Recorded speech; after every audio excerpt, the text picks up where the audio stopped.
Ahmedabad municipal corporation સંચાલિત કાંકરિયા પ્રાણી સંગ્રહાલયમાં વાઘની જોડી તથા કાળિયારની જોડી હવે નગરજનો માટે આકર્ષણનું કેન્દ્ર બનશે।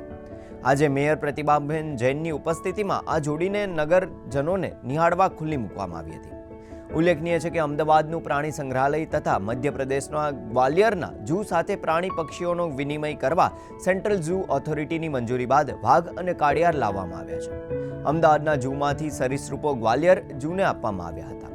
આ પ્રાણીઓને સેન્ટ્રલ ઝૂ ઓથોરિટી નવી દિલ્હીના નીતિ નિયમો અનુસાર 1 માસ સુધી ક્વોરન્ટાઇનમાં રાખવામાં આવ્યા હતા અને આજે મુલાકાતીઓ માટે ખુલ્લા મૂકવામાં આવ્યા હતા।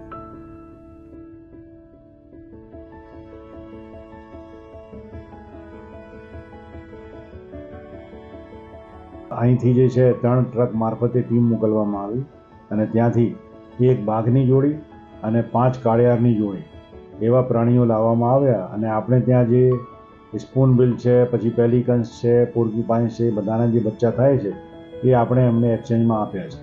જ્યારે કોઈ પણ પ્રાણીઓને આપણે અન્ય ઝૂમાંથી અથવા કોઈ જગ્યાએથી લાવીએ ત્યારે ક્વોરન્ટાઇન રૂલ લાવવું પડે। એ માટે આપણે એ પ્રાણીઓને 1 મહિના સુધી મુલાકાતીઓથી દૂર ક્વોરન્ટાઇન ફેસિલિટીઝમાં મૂકવામાં હોય છે અને 1 મહિનામાં જ્યારે એ લોકો એડજસ્ટ થઈ જાય, એમનું સ્વાસ્થ્ય જળવાઈ જાય, વાતાવરણ માટે ટેવાઈ જાય, પછી એ લોકોને મુલાકાતી માટે ખુલ્લા મૂકવામાં આવે છે।